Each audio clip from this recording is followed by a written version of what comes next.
আব্দুল হামিদ তো প্রশাসনের সহযোগিতায় গিয়েছে, আব্দুল হামিদ তো বঙ্গভবনের কলে গিয়েছে, আব্দুল হামিদ তো আপনাদের উপদেষ্টাদের ফোনে গিয়েছে, আব্দুল হামিদ তো আপনাদের সিদ্ধান্তের মাধ্যমে গিয়েছে। আপনি আবার বাংলাদেশে তদন্ত করে কার বিচার করবেন? জনগণের সাথে এই সকল প্রতারণা, এই সকল রহস্যময় কথাবার্তা বলার দরকার কি আছে আপনাদের? আপনারা জুলাই বিপ্লবটাকে ধ্বংস করে দিয়েছেন। বাংলাদেশের মানুষের চাহিদা কি সেটা আপনারা বুঝতে অক্ষম হয়েছেন। আপনারা আব্দুল হামিদকে বাংলাদেশ থেকে অন্য দেশে যাওয়ার সুযোগ করে দিয়ে এখন আবার বলছেন হামিদকে এই দেশ থেকে অন্য দেশে যাওয়ার সুযোগ যারা করে দিয়েছে তাদেরকে আইনের আওতায় আনবেন। আপনি আইনের আওতায় আনবেন বাংলাদেশের প্রেসিডেন্ট ভবনের কোনো একজন নির্দেশদাতাকে, আপনি আইনের আওতায় আনবেন আপনি আপনার নিজেকে, আপনি আইনের আওতায় আনবেন আপনি আপনার উপদেষ্টা মন্ডলীদেরকে। কি সব কথা বলে, কি আজগুবি মন্তব্য করছেন আপনারা। একজন সাবেক প্রেসিডেন্ট বাংলাদেশ থেকে যাচ্ছে, এটা আবার আপনাকে তদন্ত করে তারপরে নিশ্চিত হতে হবে কে অর্ডার দিয়েছে কে দেয়নি। আহাম্মক মনে করেছেন আমাদেরকে। বাংলাদেশের মানুষ কি কিছুই বোঝে না, গরু ছাগল মনে করছেন তাদেরকে, যে যা খাওয়াবেন তাই খাবে। এটা কোনো সাধারণ নাগরিক নয়, এটা কোনো ছাত্রলীগের ওয়ার্ড পর্যায়ের কর্মী নয় যে কিভাবে পালিয়ে গিয়েছে আপনি তদন্ত করবেন।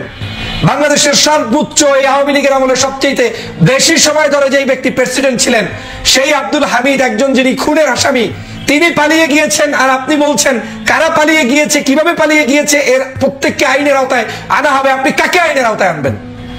ধান্দাবাজির একটা সীমানা থাকা দরকার। বাংলাদেশের জনগণের সাথে প্রতারণার একটা সীমানা থাকা দরকার।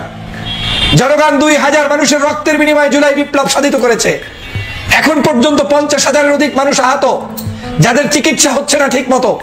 আর আপনি বলছেন যে আব্দুল হামিদ কিভাবে পালিয়ে গেল সেটা দেখা হবে, তদন্ত করে আইনের আওতায় আনা হবে। কাকে আনবেন? কোন অফিসারকে আনবেন? সাধারণ একজন পুলিশ অফিসারকে আপনি এক স্থান থেকে আরেক স্থানে আপনি তদন্ত করে তাকে আরেক জায়গায় আপনি কি বলে পাঠিয়ে দিলেই কি আপনার বিচার হয়ে গেল? আব্দুল হামিদ যাওয়ার পরে আপনি এখন নতুন করে শুরু করবেন, 2-1 জনকে অভিযান করে তারপরে গ্রেফতার করবেন, তাতেই হয়ে গেল? আমি আজকের সকালের ভিডিওতে বলেছিলাম যে আব্দুল হামিদকে পাঠানোর আগে আপনাদেরকে দেখা উচিত ছিল বাংলাদেশের যেই মানুষগুলোর উপরে জুলুম হয়েছে, অত্যাচার হয়েছে, নির্যাতন হয়েছে, দেশনেত্রী বেগম খালেদা জিয়ার উপরে হয়েছে, জামাতের নেতৃবৃন্দের উপরে হয়েছে, চরমনের পীরের উপরে হয়েছে। বাংলাদেশের সমগ্র রাজনৈতিক দল একসেপ্ট সামান্য চিকিৎসার জন্য যেতে পারে নাই বিদেশে। ডক্টর মোহাম্মদ ইউনূস আজকের প্রধান উপদেষ্টা, তিনি পর্যন্ত ওই নিচতলা থেকে 6 তলা 7 তলা 10 তলা পর্যন্ত বিচারের জন্য হেঁটে হেঁটে উঠতে হতো, তারপরে লোহার খেঁচার ভিতরে ঢুকে তারপরে মামলার হাজিরা দিতে হয়েছে। এগুলো থেকে আপনাদের শিক্ষা হয়নি? শিক্ষা এজন্যই হয় না কারণ জুলাই বিপ্লবের আপনারা অংশীদার না। শিক্ষা এজন্যই হয় না আপনি রক্ত দেন নাই, আপনার আত্মীয় রক্ত দেয় নাই। শিক্ষা এজন্যই হয় না যে আপনি এখন পর্যন্ত গত 16 বছরে কোনো আওয়ামী লীগের জুলুম অত্যাচারের শিকার ছিলেন না। স্বরাষ্ট্র উপদেষ্টা কি করে এখন বলছেন যে এখন আইনের আওতায় আনার জন্য আপনারা চেষ্টা চালিয়ে যাবেন? আপনার আইনের আওতায় এই দেশে যদি আনতে হয় তাহলে তো আপনার এই উপদেষ্টা পরিষদ, বঙ্গভবন থেকে শুরু করে সবাইকে আপনার আইনের আওতায় আনতে হবে। একজন রাষ্ট্রপতি চলে যাচ্ছে, আপনারা খবরও রাখেন না, আপনি জানেনও না। জানবেন কি? আপনারাই তো এটা করে দিয়েছেন।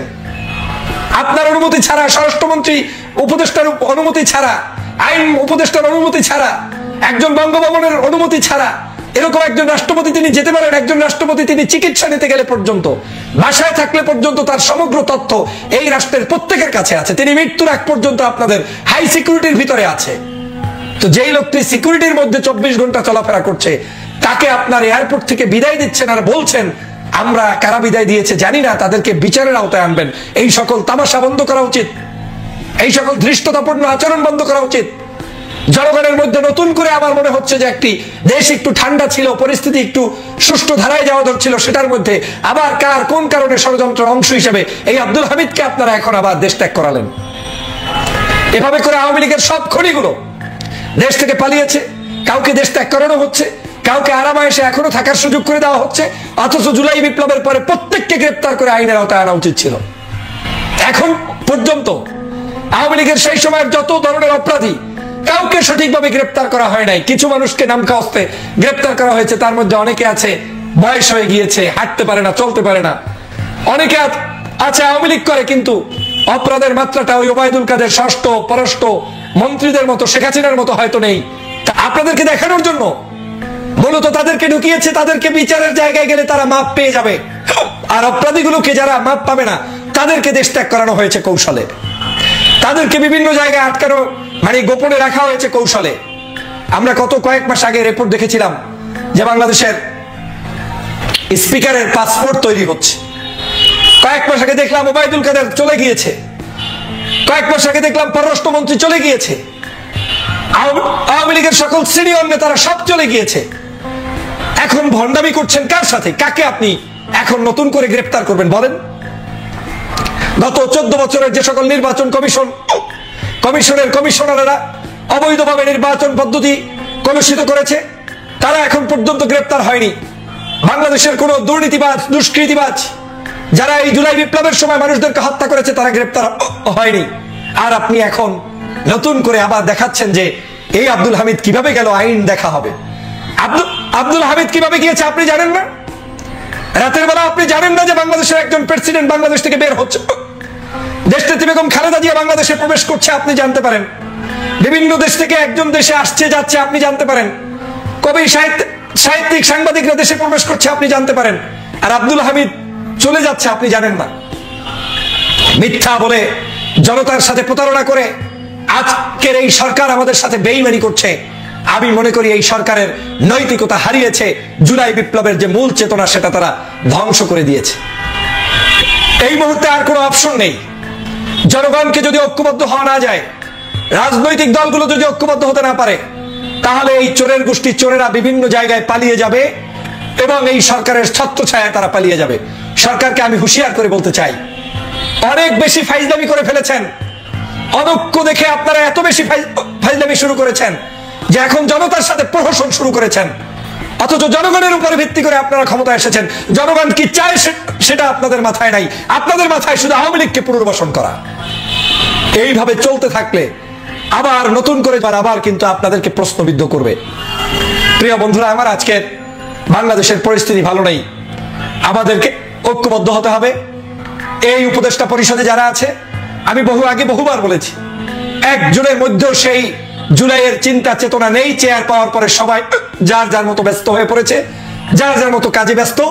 একটু বিপদে পড়লে ফেসবুকে পোস্ট করে আর বলে যে আমরা এই কারণে পাচ্ছি না, ছাত্র আছে মাত্র 2 জন, আমরা কি করব। আর অনৈক্য বিস্তারের জন্য ওনাকে ফেসবুকে 24 ঘন্টা লেখালেখি করতে থাকে। বাংলাদেশের রাজনৈতিক দলগুলোকে শত্রু বানানোর জন্য ওনারা ওনাদের মতো মন্তব্য করে, ওনারা নিজেরা দল গঠন করে, ওনারা যা ইচ্ছা তাই করে। আর যখনই বিপদে পড়ে তখন বলে যে আমরা কিছু জানি না, আমরা ছাত্র মানুষ, আমরা মাত্র 2 জন। আপনারা 2 জন পদত্যাগ করে বের হয়ে যান, রাস্তায় নেমে আসুন, তারপরে মানুষের কাতারে দাঁড়িয়ে সরকারের বিচার চান। যারা যারা অপরাধী তাদেরকে গ্রেফতার করতে সবাই নেমে আসুন। আপনাকে ওখানে থেকে করতে বলছে কি যদি কিছু করতে না পারেন।